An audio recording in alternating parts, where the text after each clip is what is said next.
good evening. My name is Pastor Gordon Anic, and I would like to welcome you to this program put together by Inner Peace Ministries.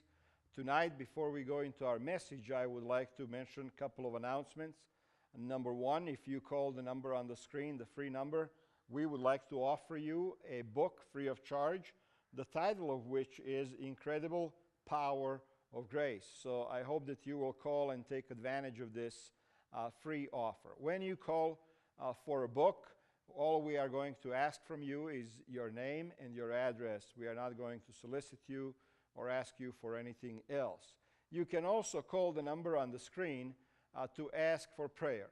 In your Christian walk and in your daily walk, you are dealing with a lot of issues, and sometimes it helps to talk to another person and to pray with another person. So we have a team of prayer warriors, of pastors who will take their time to listen to you and to approach God in prayer on your behalf. So you can also take advantage of that. And one last thing that I would like to mention, you can see all of my sermons, not all of them, but a lot of my sermons on YouTube if you follow the link that is on the screen right now. I don't know about you, but every time I go into a store or a supermarket, I encounter a scene between a mother and a child. And usually a little kid is asking for something. They want mom to buy them either candy or whatever they see. They'll say, "Mom, buy me this." And mother doesn't want to buy it, and kid all of a sudden starts crying. You have seen this play in front of your eyes many times. This is human nature. When we want something, we want it. And if we don't get it, we start crying and we start complaining and we start causing all kinds of problems from the age of 1 all the way until we die. And sometimes we treat God in the same way. We want always to be healthy. We always want to have a lot of money. We want to have a great career. We want everything that is best for us in this world. And sometimes things don't exactly go that way. During the World War II, Hitler and Nazis, they killed 6 million Jewish people. And they killed untold millions of gypsies, Mormons, Jehovah's Witnesses, and anybody else that they thought was inferior to their race. They killed little children. They killed handicapped people. They killed people who were not fully mentally developed. They killed the helpless people. They showed no mercy. They showed no compassion. They showed no humanity. They acted like animals. As a matter of fact, it is unfair to the animals to compare them to these people. That's how they acted.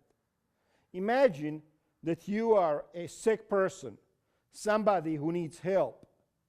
And during that period, that dark period of the human history, they would take you into a hospital, and the doctors there, instead of helping you, would actually perform experiments on your body. They would spray chemicals into your eyes. They would cut you open. They would do all kinds of things to you. Instead of helping you, they were destroying you. And they were doing it with joy and passion for their cause. Imagine that. Those are the times when people ask themselves, where is God? Where is God when these kinds of things happen? Jewish people went through tremendous amount of suffering and pain during that period of human history. And they questioned many times, where is God? And we too today go through life, and sometimes things happen in such a way, in such a devastating way, that we have to ask ourselves also, where is God? As I was on vacation in Florida last couple of weeks, I turned on the TV one evening and I heard this terrible news out of Colorado, where in Aurora, in a theater, a man came in, and by now everybody knows about this, and shot so many innocent people. He killed 12 people, wounded 70 people. He took lives. he took away future from people. I read in the paper that he killed a 6-year-old girl. I can imagine how her mother felt. Her mother, when she woke up in the hospital the next day, the only thing that she could ask for was for her daughter. Where is my daughter? He killed a father who was supposed to meet with his wife and his little girl the next day. And that wife had to explain to her little girl that Daddy was not coming back home and that she was not going to see him again. Evil in this world is so big, it's so huge, that people have to stop and ask themselves, where is God? Where was God in Aurora that evening? Where was God when that crazy man started shooting people? Why didn't he do something? I also heard that his gun jammed, and that was the reason why he didn't even kill more people. I want to tell you something. When I was in Florida, and this is now a little side issue, when I was in Florida, I went out there to get the fishing license. It took them half an hour for me to get the fishing license.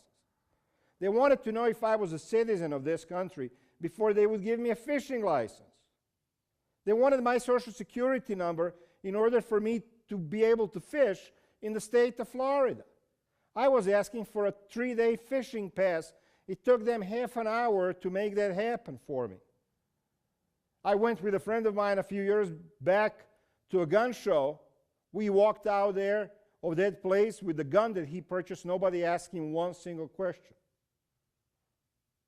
That's something we ought to think about as a country too.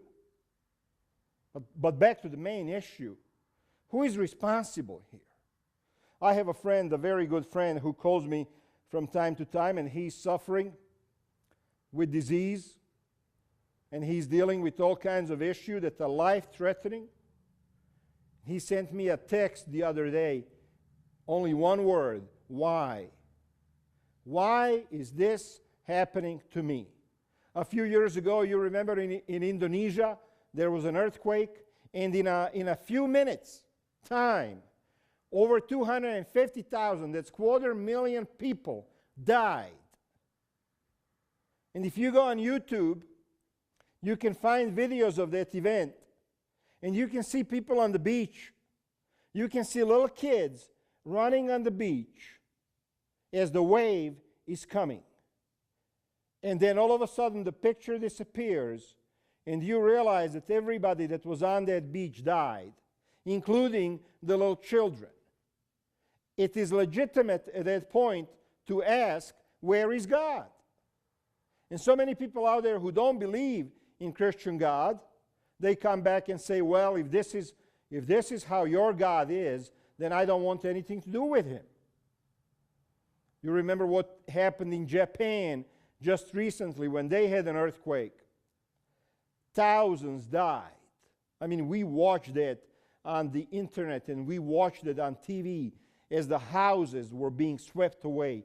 Cars with people were being swept away, and the whole world witnessed it.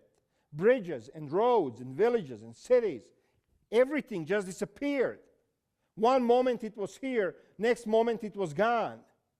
People and pets and everything that was dear to those people, gone. And then on top of that, they had a nuclear meltdown over there. Nobody knows to this day, but thousands of people got sick and are dying from radiation.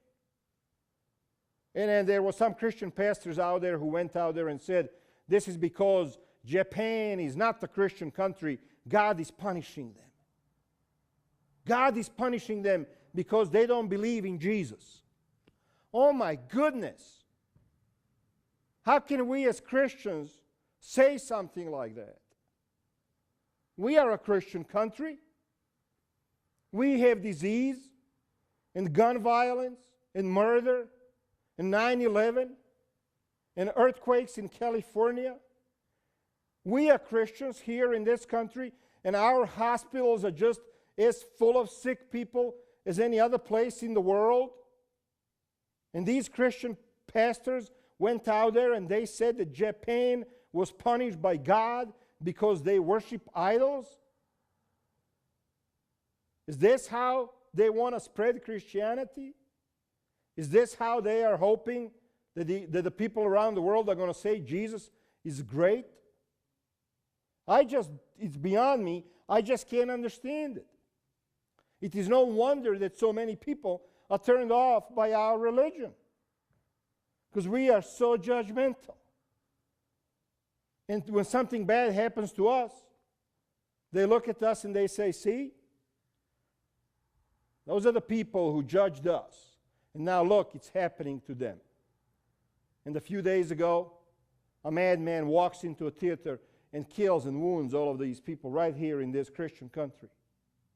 So, I could spend hours right here in front of this camera talking to you about all kinds of atrocities and tragedies and murders and ethnic cleansing and genocide. In Rwanda, they killed 500,000 people in a matter of days. We all stood around and watched our TV and went about our business, and nobody did anything about it. In Sudan right now, thousands of people are being killed, and everybody is just acting as if nothing is happening. Right here in the United States, in our own backyard, in the country of Haiti, which was devastated by this major earthquake, where thousands died. Thousands of little kids are over there, orphans, living without their parents. Nobody is rebuilding that country. Nobody cares. We care about Dancing with the Stars and the Olympics. And we care about having our belly full. And we care about making more money. And we care about the material things. Nobody cares about people in Haiti.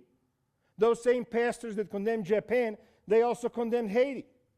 They said, oh, it happened in Haiti because they are into voodoo. Christianity has become perverted. It has become something that Jesus never meant for it to become. It has become judgmental.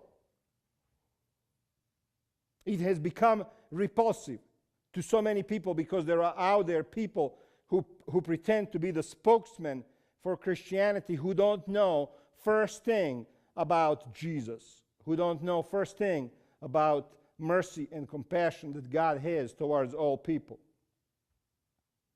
When these things happen, it is legitimate to ask, where is God? When my friend, who is 53 years old, is put on a list to receive a new heart, to go through a heart transplant operation, he has the right to ask, why? Why me? When my father loses both legs to diabetes, amputation, he has the right to ask, why? Where is God? Why me? I had a friend who used to sit right here in these pews in the church services when I would preach, and at 50 years of age, she died from cancer after 3 years of suffering immensely. And when I went to visit her just a few days before she died, she was just as loving and wonderful and gracious person that she ever was. She was not bitter. She was not hateful. She was loving. And I walked out of her house knowing that I was not going to see her again. And I had to ask myself, why? Where is God?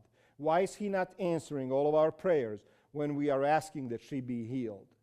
When a friend of mine who is a successful man, a doctor, receives the news that he has cancer, he has the right to ask, where is God? We all have problems. We all have issues on the global level and on the personal, individual level. Last week I had a phone call from a woman who says, my husband left after so many years, left me, left our 6-year-old boy. I'm on my own.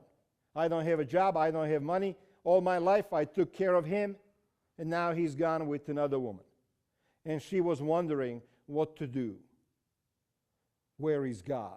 Why is He not involved in my life a little bit more? Where is God when we face tragedy? I want to try and answer this from a biblical perspective for us so that we would understand why the tragedies happen. And I'm going to read the text that is found in Revelation chapter 12, verse 7. This is what it says. Then there was war in heaven. I don't know if you have ever heard this story. This is not Star Wars. This is real. This is something that the Bible records. The Bible tells us there was a war in heaven. Michael, which is another name for Jesus, and his angels fought against the dragon and his angels. Who is the dragon? And the Bible is going to tell us here in the second. And the dragon lost the battle, and he and his angels were forced out of heaven. This great dragon, the ancient serpent, called the devil or Satan, the one deceiving the whole world, was thrown down to the earth with all his angels. When people ask me, why am I suffering? Why am I sick? I read this text to them. We don't know when, but sometimes in the ancient past, there was a war in heaven.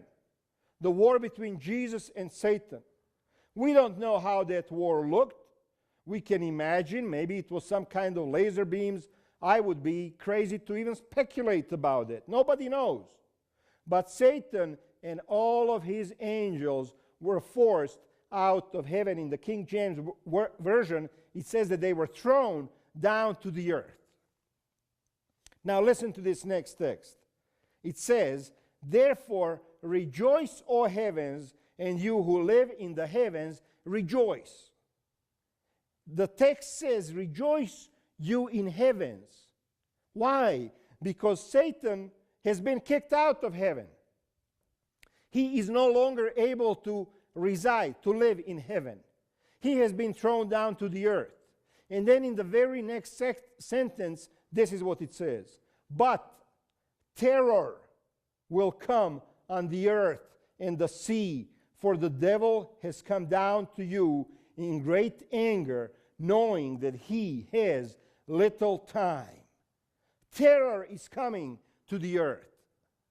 Another version says, "Woe to you, those of you who live on the earth, because Satan has come down to you, and he is angry, he is mad, he knows that his time is short, and he wants to destroy your faith in God." That's why trouble happens on this earth.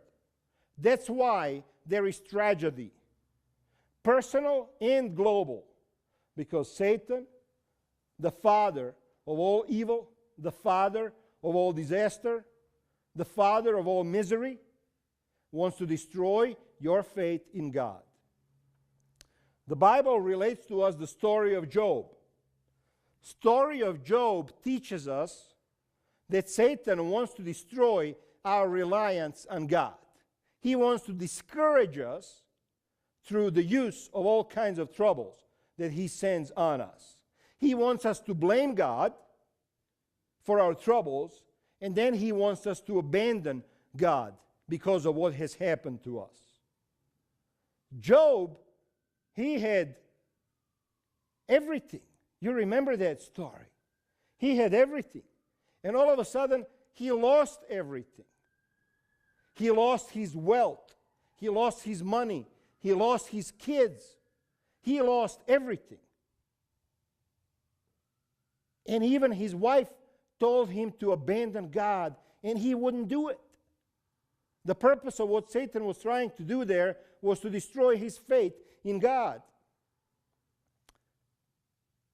Your faith can be shaken. My faith can be shaken. I received a phone call from a friend of mine, and he says, "You know what? We just had a baby, and the baby is not doing good.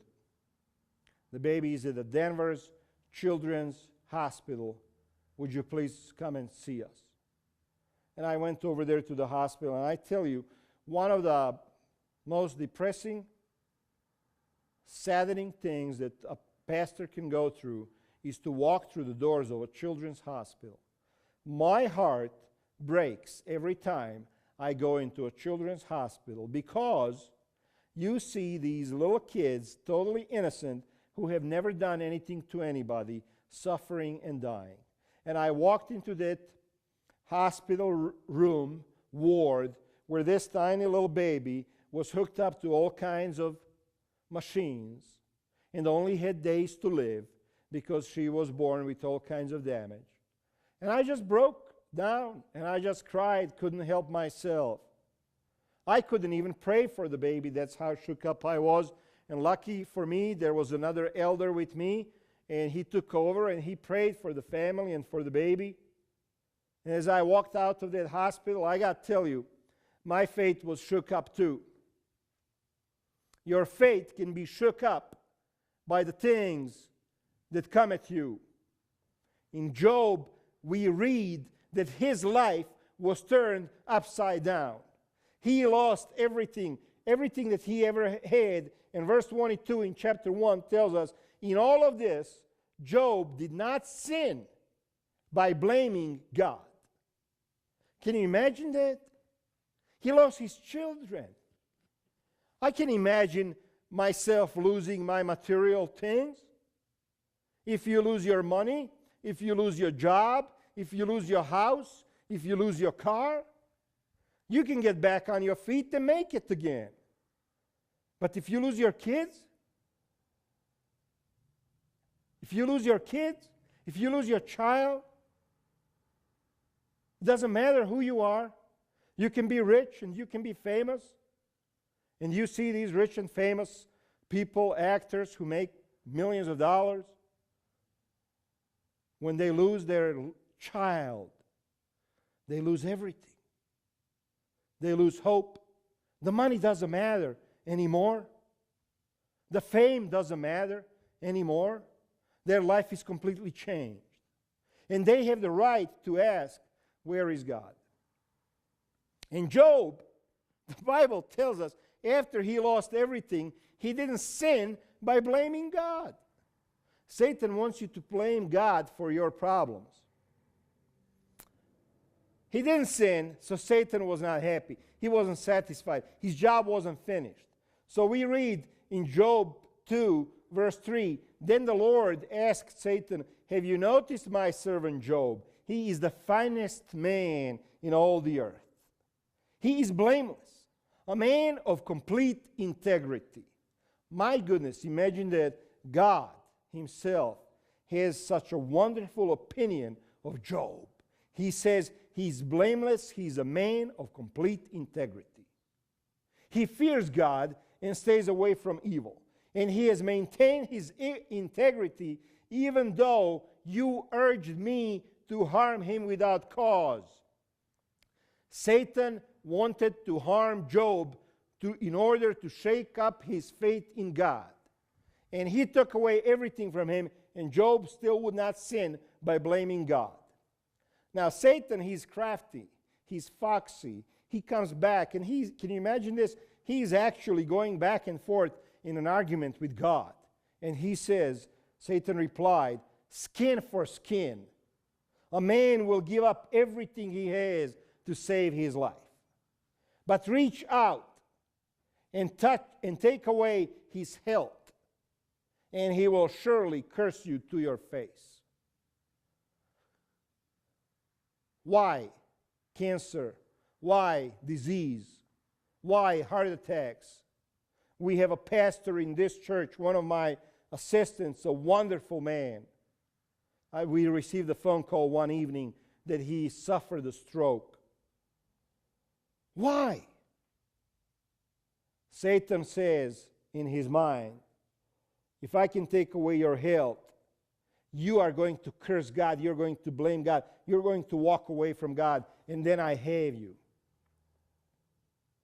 Job was a man who could lose everything and still not blame God. So God says to Satan, all right, do with him as you please, the Lord said to Satan, but spare his life. In other words, you can take away all of his health, you can take away all of his happiness and joy, you can make him as sick as you want to, but don't kill him. So Satan left the Lord's presence. Now listen to this. And Satan, struck Job with terrible boils from head to toe. He made Job sick from head to toe with boils. Job scraped his skin with a piece of broken pottery as he sat among the ashes. This is a man who had servants bring food to him. This is a man who had servants come and wash his feet for him at night before he would go to bed. He now has absolutely nothing. His servants are dead. His children are dead. His money is gone. His wealth and power and flocks and everything that he has, everything is gone. He's a homeless person sitting in the ashes of what used to be his house. And on top of that, he's sick with boils, and he's scraping himself with a piece of broken pottery. This is what happens to him in a matter of days. He has the right to say, "Where is God?" And then on top of all of that, his wife said to him, "Are you still trying to remain your integrity?